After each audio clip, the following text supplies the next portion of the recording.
Guys, this is it. Ito na po yung bibingka natin. Napakaganda at saka done na po siya. So, leave lang natin guys ng mga ilang oras para po lumamig. Para dito po sa ibabaw ay magiging, tingnan nyo guys, hard para mas masarap. So, ayan guys. Pero sa loob guys, tingnan nyo sobrang lambot. Ayan. Okay guys.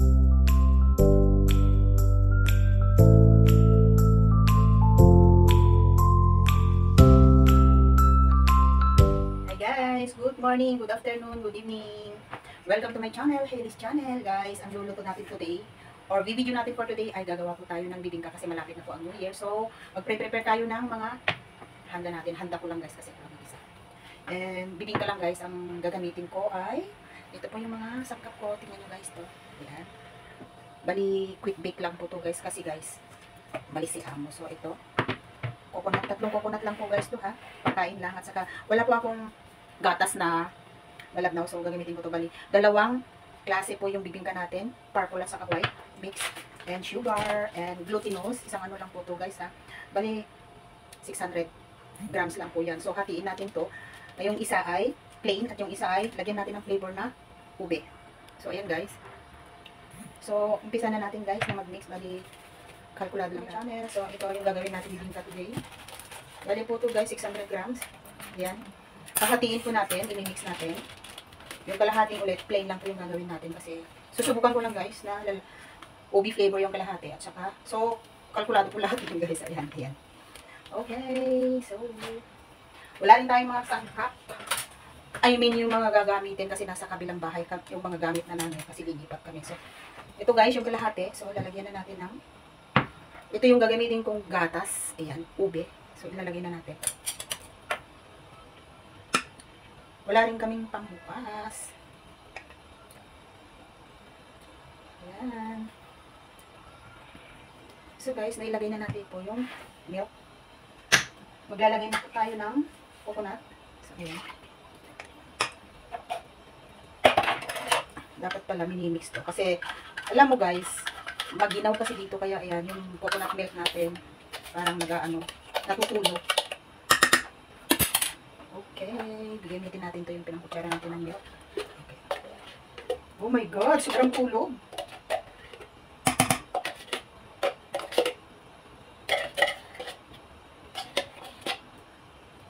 So, yan. So, lagyan mo natin ng little bit water hot para kumigising.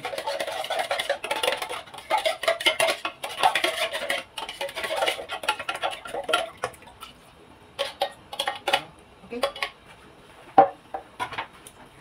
So, guys, wala tayong mixer kasi nasa kabilang bahay. So, ito lang ang gamitin natin.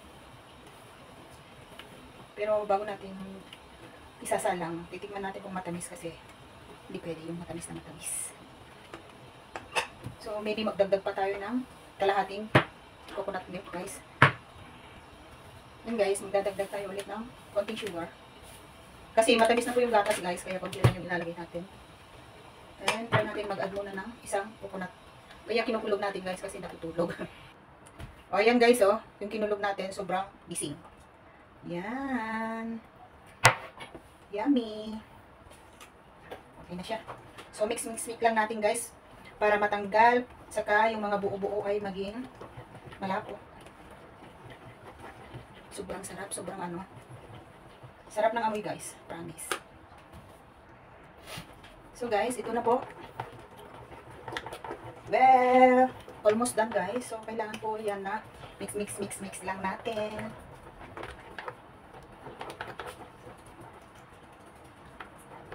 Pangkain. Ayan.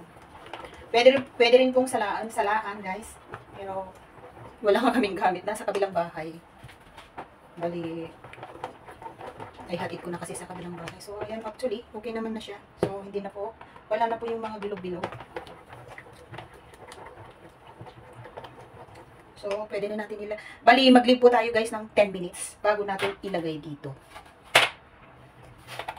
So guys, this is it. So, bali meron po akong 5 aluminum. Ayan. Kalkulado po guys kung ilang yung magkakasya dito. So, ayan. So, lagay mo na natin dito para po ano, ano ko.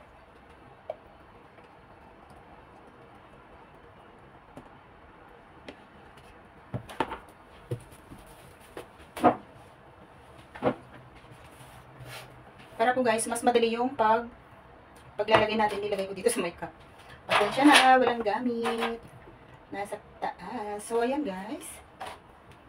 So, ito na po yung, so maglalagay tayo dito na, ayan. Kung ilang measurement, kalkulado. Ayan. Saka to.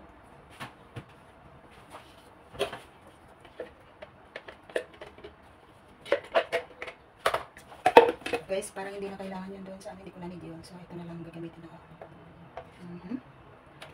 And, so, actually, tatlo lang po yung magagamit natin na aluminum. So, ayan. So, guys, this is it. So,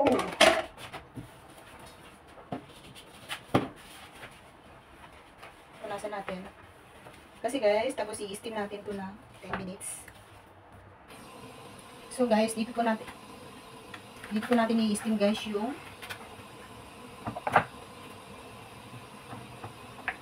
yan. I-steam natin ng 10 minutes. Steam for 10 minutes. Ayan guys, ayusin natin mabuti. Yan, 10 minutes.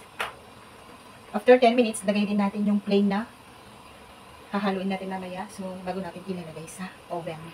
Stay tuned guys. See you later. So, ayan guys, takpan natin. Hi guys, I'm back. So, gagawin naman natin yung kalahati. So, plain lang po yan guys. Gagawin natin. Okay. So, magdadagdag tayo ng sugar.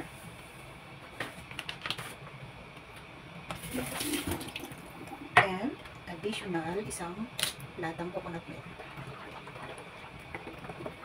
Ang ilalagay ko pong gatas guys ay press milk. Guys, press milk. Wala na tayong gatas. So, ayan. Okay na yan guys.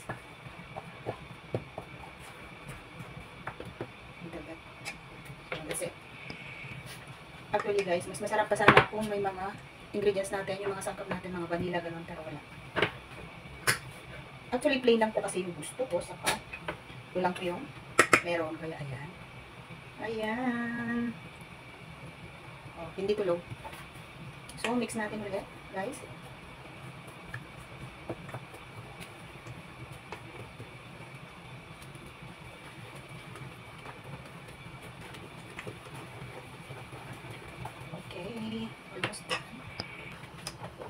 Guys, so ito na. Almost done guys.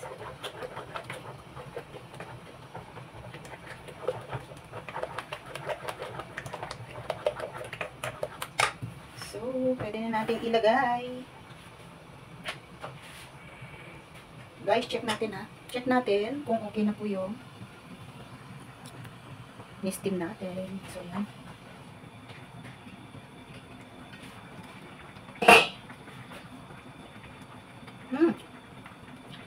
So, okay na guys.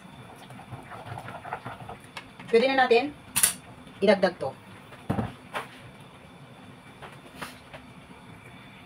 So, dito na natin, gagamitin natin to.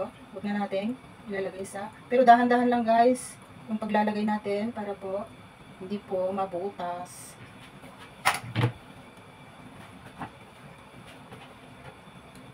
So, konting sala natin para po hindi po siya mabutas. Okay, sa kabila naman ito, patayin muna natin yung apoy. Hala, parang nabutas yun guys ha. So, dagdagan natin ng konti. So, yan.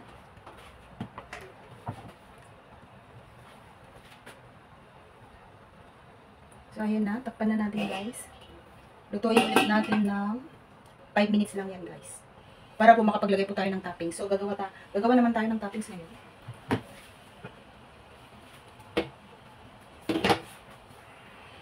So, sa kabila. So, guys, nag-iwan tayo kanina na konting coconut milk. So, gagawa tayo ng toppings natin. At linagyan ko rin kanina ng asukal. So, ayan, yung buong asukal. So, ayan lang po. Tapos lalagyan natin ng papalapot lang po natin po guys. Hindi po yung katulad ng mga ano. So, ayan. So, ayan guys, palaputin natin to.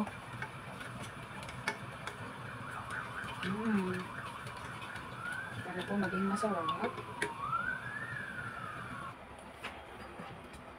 So, guys, almost done. Okay na po siya. So, ayan. Stick na siya. So, take out na natin yung listing natin.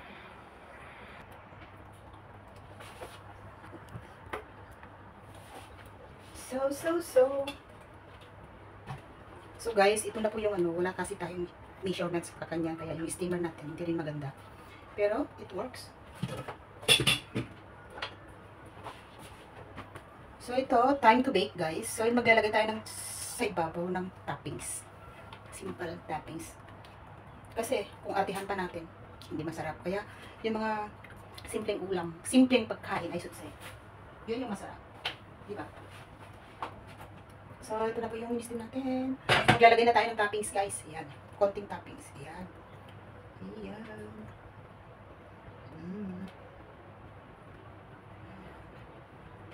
So, i-bake natin.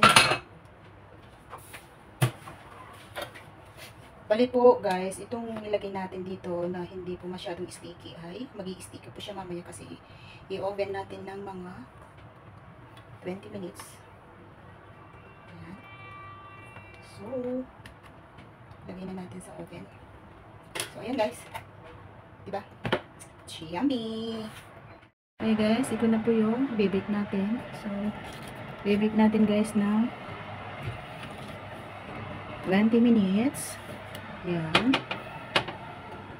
At ilalagay natin guys sa ayan 120 plus 30 plus. Ilagay po lang natin sa may yan, sa may electric fan. Yun sa heat sa baba para po magpulat. Hey guys, ayan kumukulo na siya. Maapaw pa. Actually guys, yan umaapaw. Kasi medyo na nadalihan at saka mamaya-maya po guys yan kukunti lang kasi nga parang nagbababaw siya. So ayan guys. Okay guys, tignan nyo guys oh. Sobrang ano.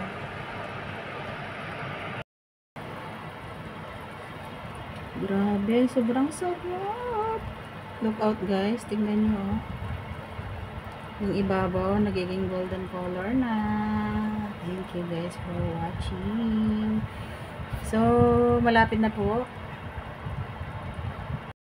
Guys, this is it. Ito na po yung bibingka natin. Napakaganda. At saka done na po siya. So, leave lang natin guys ng mga ilang oras para po lumamig. Para dito po sa ibabaw ay magiging, tingnan nyo guys, hard. Para mas masarap. So, ayan guys. Pero sa loob guys, tingnan nyo sobrang lambot. Ayan.